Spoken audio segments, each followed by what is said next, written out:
Factory outlet Mukunda jewellers లో mega వడ్డానం sale 2.0. నమస్తే రమగారు. నమస్తే జయ. రమగారు, ఇంటిని ఎప్పటికప్పుడు శుభ్రంగా క్లీన్గా ఉంచుకోవాలని ఉంచుకుంటాం కూడా. కానీ కొన్ని కొన్ని సందర్భాల్లో చేయలేకపోతాం. కొన్ని పనులు అలానే వదిలేస్తాం. కొంతమంది బద్దకించి మరీ వదిలేస్తూ ఉంటారు.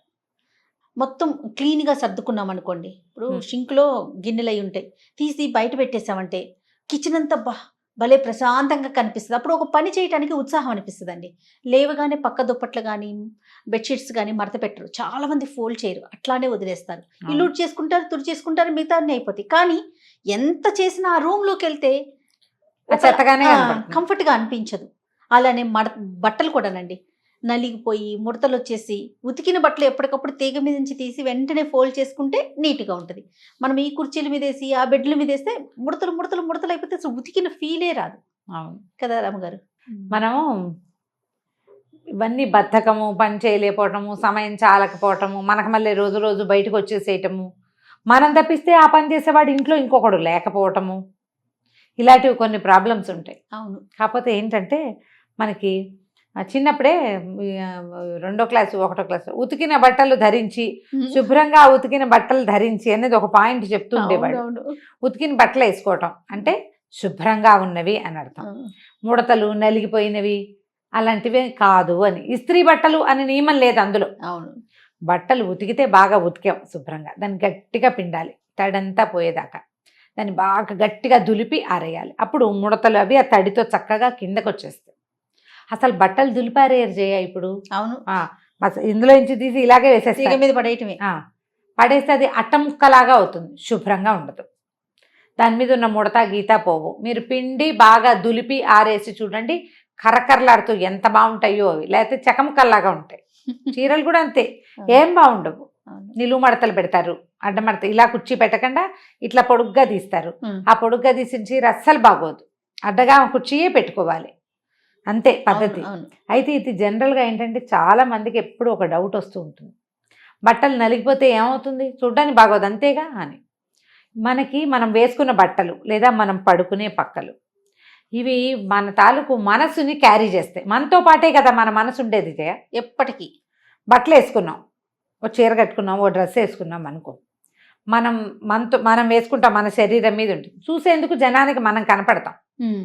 ఇప్పుడు ఈ బట్టలు దేన్ని క్యారీ చేస్తున్నాయి, మనని, మన మనసు, మన బ్రెయిన్, మన తాలూకు మూడ్స్ అన్నిటినీ కూడా, మన వ్యక్తిత్వాన్ని, మనని పూర్తిగా వ్యక్తిత్వంతో సహా మనని బట్టలే క్యారీ చేస్తాయి. అవును. ఇప్పుడు మన బట్టలు ఒంటి వంగి మనం చూసుకోం కదా, ఎదుటి వాళ్ళు చూసుకుంటాం కదా అనిపిస్తుంది. ఎదుటి వాళ్ళు కదా చూసేది, మనం చూసుకోము. కానీ మనకు తెలుసు కదా మనం మురికిగా ఉన్న బట్టలు వేసుకుని ఉన్నామని, నలిగిపోయిన గుడ్డలు వేసుకుని ఉన్నామని. ప్రెషర్ఫుల్గా ఫీల్ అవుతాం మనం. దాన్ని ఆ కంఫర్ట్ ఉండదండి. కంఫర్ట్ ఉండదు. ఎలా ఉంటుందంటే మన సబ్కాన్షియస్లో ఒక నలిగి అణిగిన భావన ఉంటుంది. పక్కలు కూడా అంతే, పక్క శుభ్రంగా ఉంటే ప్రశాంతంగా నిద్ర పడుతుంది. అదే నలిగిపోయినవి, పాచి పక్కలు, నిన్న పొద్దున వేసుకున్నటువంటి దుప్పట్లు, మొన్నప్పుడు వేసుకున్నవి, ఆ తర్వాత ఏమో కప్పుకుని వదిలేసిన బెడ్షీట్లు ఉంటాయి కదా, కంఫర్ట్స్ కప్పుకుంటాం, కంఫర్టర్లు పెద్దవి కప్పుతారు, నీట్గా మడత పెట్టరు. ఇవన్నీ కూడా మన ప్రశాంతతని పాడు చేస్తాయి. ఒక రోజులో ఒక పూటలో కాదు, లాంగ్ రన్లో. మనము చక్కగా తెరిపిగా ఉండేలాంటి వ్యవహార శైలి ఉండదు మనకి. ఇల్లు కూడా అంతే, నువ్వు అన్నట్టు సింకులో గిన్నెలు, స్టవ్ గట్టంతా చీదరబాదరగా ఉంటే ఏం బాగుంటుంది.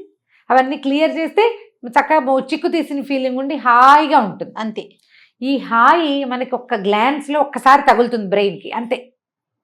వంటింట్లోకి వెళ్ళి రాత్రి అంతా శుభ్రం చేసుకున్నాం, ఆ నైటీ తడిసిపోయింది, బట్టలు విప్పారేసి చక్క మంచి నైటీ వేసుకుని హాయిగా పక్క మీద పడుకున్నాం.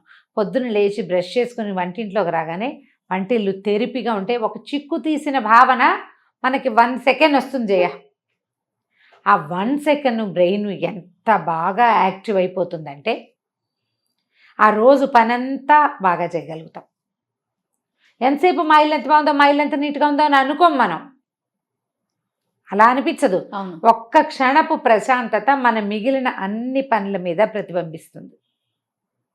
సోఫాలు నీట్గా ఉండటం, పేపర్లు గీపర్లు ఎబరాయి కాకుండా ఒకదాని మీద వేసి చక్కగా నీట్గా పెట్టడం, బల్లలన్నీ దుమ్ములు లేకుండా ఉండటం, డైనింగ్ టేబుల్ తుడిచి ఉండటం, టేబుల్ మీద గ్లాసులు స్పూన్లు అవి ఇవి అలా అలా పెట్టేయకుండా ప్రాపర్గా పెట్టుకోవటం. చాలా సామాన్లు పెట్టుకుంటాం డైనింగ్ టేబుల్ మీద, ఆ పెట్టినవన్నీ ఒక ఏమన్నా ఆర్డర్లీగా పెట్టుకుంటాం, ఆర్డర్లో పెట్టడం.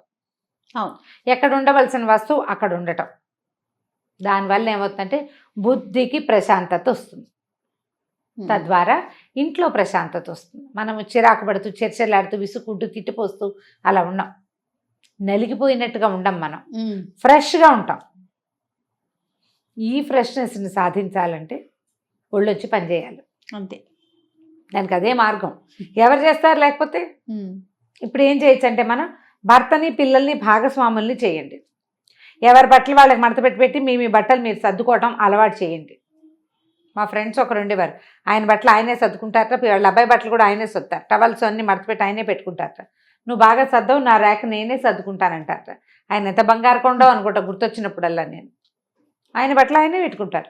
ఐరన్ చేయించుకోవడం కూడా తన ప్లాన్ ప్రకారం ఆయనే ఐరన్ చేయించుకుంటారు. ఐరన్ అబ్బాయి వస్తాడు, తోవి బట్టలు తీసిస్తారు, ఇస్త్రీ చేసే అబ్బాయి వచ్చినప్పుడు ఆయన ఫలానా వివు అని చెప్తారట. ఎంత బాగుంది, సూపర్. పిల్లలకి అలవరచండి. లాగులు వేరేగా పెట్టుకోవటం, చిన్న చెడ్డీలు ఉంటే అవి వేరేగా పెట్టుకోవడం, షర్ట్లు వేరేగా పెట్టుకోవటం. ఆడపిల్లలకైతే గౌన్లు వేరు, ఫ్రాకులు వేరు. ఈ పెద్ద పెద్ద ఫ్రాకులు ఇప్పుడు ఇంతంత వేసుకుంటున్నారు కదా, పెద్దవి, వాటిని మడత పెట్టి వాటి బ్యాగుల్లో పెట్టి చక్కగా బ్యాగ్స్తో పాటు పెట్టుకోవటం. అది కూడా నేను ఒకళ్ళ ఇంట్లో చూశాను. ఈ కొనుక్కొచ్చినప్పుడు ఒక బ్యాగ్లో వాళ్ళు పెట్టిస్తారు కదా షాప్ వాళ్ళు, ఆ బ్యాగ్స్ పడేసుకోలేదు వాళ్ళు. ఈ ప్లాన్ బాగుంది చూడండి. ఇప్పుడు మనం ఏం చేస్తాం, ర్యాకులో ఆల్రెడీ బట్టలు ఉంటాయా, ఇంత పెద్ద గౌన్లు అందులో ఇరికించడానికి ప్లేస్ ఉండదు. వాళ్ళు ఇచ్చే బ్యాగ్ కరెక్ట్గా సరిపోతుంది. ఆ మడత ప్రకారం మడిచి నీట్గా రోల్ చేసి అందులో పెడితే ఆ బ్యాగ్ని అల్మార్లు పై అరలు కొన్ని ఒకటి ఖాళీగా ఉంచుకున్నాం అనుకోండి, ఈ 5-6 బ్యాగులు పిల్లలందరి దగ్గర ఈ పెద్ద పెద్ద గౌన్లు ఉంటున్నాయి. అవును. సూట్లు కొంటాం, పిల్లలకి బ్లేజర్లు కొంటారు, వాటికి కూడా ఒక ప్యాక్స్ వస్తాయి, ఆ ప్యాకుల్లో పెట్టేసుకోవటం. బ్లౌజులు వేరేగా చిన్న చిన్న బాక్స్లు ఏర్పరిచి బ్లౌజులు చక్కగా అరేంజ్ చేసుకోవటం. బట్టలు అరేంజ్ చేసుకునేందుకు కూడా ఎన్ని వీడియోలు ఉన్నాయి జయ, అసలు ఎలా మడత పెట్టాలి, ఎలా అరేంజ్ చేసుకోవాలి. లోకల్ వీడియోలు చూడకండి, ఫారిన్ వీడియోలు చూడండి, చాలా బాగా యూజ్ అవుతాయి. వాళ్ళ ప్లాన్ చాలా బాగుంటుంది, నీట్గా రోల్ చేయటం. మా అబ్బాయి ఎప్పుడు ట్రిప్స్ వెళ్తాడు కదా, వాడు మొత్తం బట్టలన్నీ రోల్స్గానే ఉంటాయి జయ. టీషర్ట్లన్నీ రోల్సే, లాగులన్నీ రోల్సే, టవల్స్ ఆ రోల్స్ అన్నీ పేర్చేస్తారు. ఊర్లు తీసుకెళ్ళేవి ప్రయాణానికి స్పేస్ కలిసి వస్తుంది. ఏం నలిగిపోవంటాడు, నలిగిపోతాయి ఇస్త్రీ బడతలు పోతాయి అంటాను నేను. ఏం నలగవు, ఇలాగే బాగుంటాయి అంటాడు. వచ్చేటప్పుడు కూడా అలాగే అన్ని చుట్టాలు పెట్టుకొస్తాడు, చుట్లన్నీ విప్పుకుని మెషిన్లో వేసుకోవాలి మేము. నా కూతురు ఇప్పుడు ఇంట్లో తనే సర్దుకుంటుంది రమ్మగారు, అంతా యూట్యూబ్ మహిమ. ప్రతి ఫ్రాక్ అయినా టీ షర్ట్ అయినా ఇలా ఇంతే రమ్మగారు, ఇవే ఫోల్డింగ్స్. నేనేమో చక్కగా నేను కానీ అమ్మ కానీ చక్కగా బిల్ల మడతలు వేసి పెడతాం, మొత్తం ఓపెన్ చేసి రోల్ చుట్టేసుకుంటుంది. ఇలాగే పెట్టుకోవాలి మమ్మ, చుట్టుకుని ఇట్లా ఇట్లా ఇట్లా నుంచో పెడుతున్నారు అంతే రమ్మగారు. అంటే ఇప్పుడు ఈ చక్క ఫ్రాకులు ఉంటాయి కదా నిలబడేవి, వాటిని రోల్ చేయలేం, కానీ టీ షర్ట్లు లాగులు అవి ప్యాంట్లు పైజమాలు అవన్నీ రోల్ చేసేయచ్చు. ప్రాక్టీస్ మార్చండి. మీకు ఏంటంటే ఒక ఇన్నోవేటివ్ ఐడియాస్ వస్తాయి, కొత్త ఐడియాలు ఉంటాయి, బయట చూస్తూ ఉండండి. ఇలా చూస్తున్నా కదా, నన్ను చూస్తున్నప్పుడు అన్నీ చూడొచ్చు మీరేం చక్క. ఏదో ఒకటి కొత్త ప్లాన్ మార్చితే, అల్మార్లు మార్చుకుంటే, కిచెన్లో సెటప్ మార్చుకుంటే, దుప్పట్లు మార్చుకుంటే, దుప్పటి వేసుకునే విధానం మార్చుకుంటే, బట్టలు పెట్టుకునే విధానం ఐడియాస్ మార్చుకుంటే చాలా కొత్తగా ఉంటుంది జీవితం. ఎంత డిఫరెంట్గా ఉంటుందో డైనింగ్ టేబుల్ అరేంజ్మెంట్ దగ్గర నుంచి. మనం ఎలాగో బోల్డని హోమ్ టూర్లు కూడా చూస్తున్నాం కదా అందరివి, వాళ్ళవి ఐడియాలు ఏమైనా కొన్ని ఉంటే క్యాప్చర్ చేయండి, వాటిని ఓన్ చేసుకోండి. ఇప్పుడు ఎవరికైనా ఏదైనా ఎవరైనా చెప్పవలసిందే కదా, మన ముందు తరాల నుంచి మనం నేర్చుకున్నాం. మన తరంలో కూడా మనకు నచ్చిన వాళ్ళ దగ్గర నుంచి కొన్ని నేర్చుకోండి. నేను పుస్తకాలు చదువుకోండోయ్ అని చెప్తా, నేర్చుకుంటున్నారు కదా. కొన్ని పిల్లలకి కథలు చెప్పండి అని చెప్తున్నామా, అది నేర్చుకుంటున్నారు. అట్లాగే ఇలా కొన్ని కొత్త ఐడియాలు క్యాప్చర్ చేసి ఇంటిని మార్చుకోండి, తద్వారా మీ మైండ్ సెట్ మారుతుంది, మీ జీవన విధానంలో మార్పు వస్తుంది. మంచి ఏమనాలంటే క్వాలిటీ లివింగ్ చేతొస్తుంది మనకి.